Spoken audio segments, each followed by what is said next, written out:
నమస్తే. ప్రస్తుతం మనతో పాటు సీనియర్ జర్నలిస్ట్ భరద్వాజ్ ఉన్నారు. ఆయనతో మాట్లాడదాం. నమస్తే సార్. నమస్తే. సార్, రామ్ గోపాల్ వర్మ విజయ్ సేతుపతిని కలిశారు అని చెప్పేసి ఒక వార్త బాగా వైరల్ అవుతుంది. అంటే ఆయన మళ్ళీ ఫామ్లోకి వస్తున్నారా, మంచి సినిమా తీయబోతున్నారా, శివ లాంటి మూవీ రాబోతుందా అని చెప్పేసి చాలా మంది ప్రేక్షకులు అనుకుంటున్నారు. దీని గురించి మీరేమంటారు? అంటే వర్మ ట్వీట్ చేశాడు, వాళ్ళిద్దరూ కలిసి ఉన్న ఫోటోని. విజయ్ సేతుపతిని కలవాలనుకున్నాను నేను ఓసారి. సినిమాల్లో కంటే కూడా సినిమాల్లో ఎలా ఉంటాడు, బయట ఎలా ఉంటాడు, ఇది బేరీజ్ వేసుకోవడానికి కలిశాను నేను. ఆయన పెద్ద డిఫరెంట్గా నాకేం అనిపించలేదు అనేది ఆయన ట్వీట్ చేశాడు, ఆ ఫోటోతో సహా. ఆ ట్వీటే ప్రపంచానికి తెలియజేసింది వాళ్ళిద్దరూ కలిశారు అని. ఎందుకు కలిశాడు అంటే సినిమా తీయబోతున్నాను అలాంటి మాటలేమో ఆయన మాట్లాడలేదు. ఒక ప్రాజెక్టు విషయమే కలిశానని కూడా ఎక్కడ ఆయన మెన్షన్ చేయలేదు. ఈయన చేయలేదు, వాళ్ళ వైపు నుంచి కూడా సమాచారం ఏమీ లేదు. అయితే వర్మ ఇలా అలా మెరిసిన సందర్భాలు చాలా తర్వాత రోజుల్లో సినిమాలుగా మారినాయి. ఆయన చాలా సందర్భాల్లో ఆయన తాజ్ హోటల్ని ముఖ్యమంత్రితో పాటు కలిసి తిరిగాడు. అక్కడ మహారాష్ట్ర ముఖ్యమంత్రితో పాటు, అంటే ఆ ఫ్యామిలీతో ఉన్నటువంటి ఇతర రిలేషన్స్ని వాడుకుని వాళ్ళతో పాటు ఆ హోటల్ అంతా తిరిగాడు ఆయన. ఈ తాజ్ హోటల్ మీద ఉగ్రవాద దాడి జరిగిన తర్వాత ఎందుకు వర్మ ఉన్నాడు ఆ టీంలో, ఎందుకు రామ్ గోపాల్ వర్మ తిరిగాడు వీళ్ళతో పాటు, ఏదైనా సినిమా తీయటానికా, అలా సినిమా తీసేటువంటి దర్శకుడిని వెంటేసుకుని ముఖ్యమంత్రి గారు ఎందుకు తిరుగుతున్నాడు అక్కడ అని చాలా పెద్ద ఎత్తున విమర్శలు వచ్చినాయి ప్రభుత్వం మీద. వాటిని అడ్రస్ చేస్తూ వర్మ నాకు సినిమా తీసే ఉద్దేశం లేదు, క్యాజువల్గా చూడటానికి వెళ్ళాను, రిలేషన్ ఉంది కాబట్టి వాళ్ళతో కలిసి వెడితే కన్వీనియంట్గా ఉంటుందనే ఉద్దేశంతో వెళ్ళాను తప్ప వేరే ప్రత్యేకమైన వ్యాపారాత్మక పథకాలు కానీ మరొకటి కానీ లేవని ఆయన ప్రకటించాడు. కానీ సినిమా తీశాడు తర్వాత. ఈ చరిత్ర ఉంది ఆయనకి. అలాగే రాయలసీమలో పరిటాల సునీతను కలిశాడు ఒకసారి.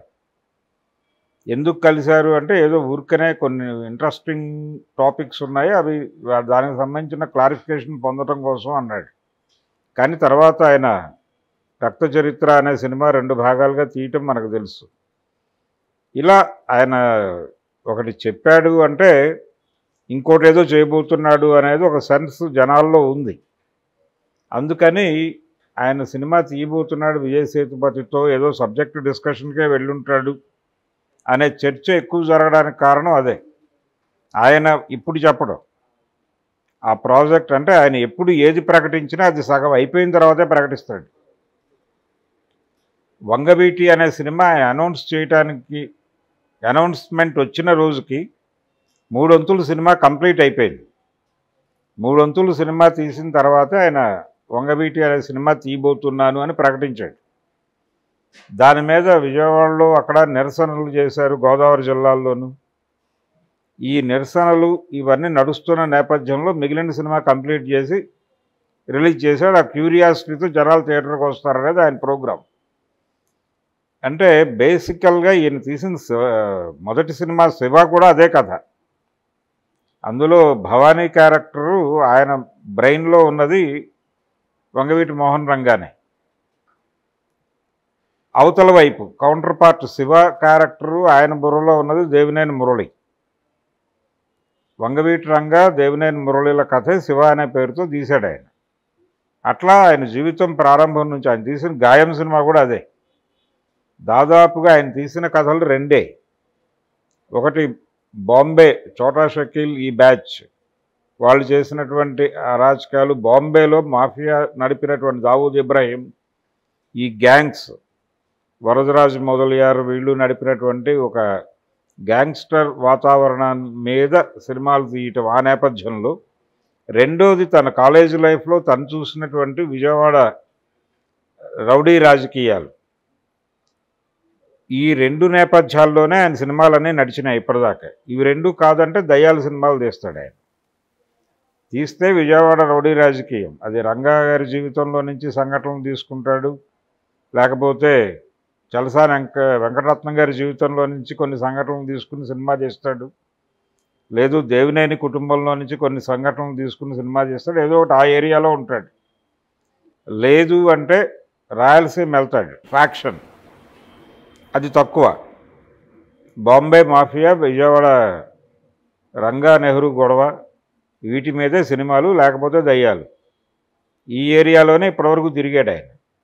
అయితే పొలిటికల్ సినిమాలు అంటే పొలిటీషియన్ని రెడిక్యూల్ చేస్తూ సినిమాలు తీయటం అనేది ఈ మధ్య కాలంలో ఒక కళగా ఆయన అభ్యసించాడు. అది బాగా పెర్ఫామ్ చేయగలిగాడు కూడా. వరుసగా ఈ మధ్య తీస్తున్నటువంటి సినిమాలన్నీ కూడా అదే జానర్లో తీయటం వలన ఆయన కొంచెం కాంట్రవర్సీ అయ్యాడు. కాంటెంపరీ పొలిటికల్ హిస్టరీ మీద కామెంట్స్ చేసే సినిమాలు తీయటం వలన కాంట్రవర్షియల్ డైరెక్టర్ అనేటువంటి పేరు వచ్చింది ఆయనకి. సో ఇప్పుడు ఆయన వాళ్ళతో కొంత వ్యతిరేకంగా ఉన్నాడు. ఎవరి కోసమైతే వ్యూహం, శబదం సినిమాలు తీశాడు వాళ్ళతో ఆయన కంఫర్ట్గా లేడు అనేటువంటి ఒక మాట వినిపిస్తోంది. అలాగే ఆయన ఈ మధ్య లోకేష్ అపాయింట్మెంట్ కోసం కూడా ట్రై చేశాడని, ఆయన సున్నితంగా తిరస్కరించాడనే ప్రచారం కూడా ఒకటి ఉంది ఈ రీసెంట్గా, అంటే ఎలక్షన్ పోలింగ్ అయిపోయిన తర్వాత. సో ఆయన ఇంకేదో కథ ఉంది ఆయన బుర్రలో. అంటే ఏపీ రాజకీయాల నేపథ్యంలో ఏదో ఒక కథ, తను ఇప్పటిదాకా మాట్లాడుతున్నటువంటి దాన్ని భిన్నమైన కోణంలో చెప్పడం కోసం ఏదో సినిమా ప్రయత్నం. అంటే సినిమా డైరెక్టర్లు తమ అనుభూతులను ఏదో ఒక సినిమాలో వ్యక్తీకరిస్తారు. ఏదో ఒక సినిమా తీయబోతున్నాడు అనేది అయితే ఒక అనుమానం.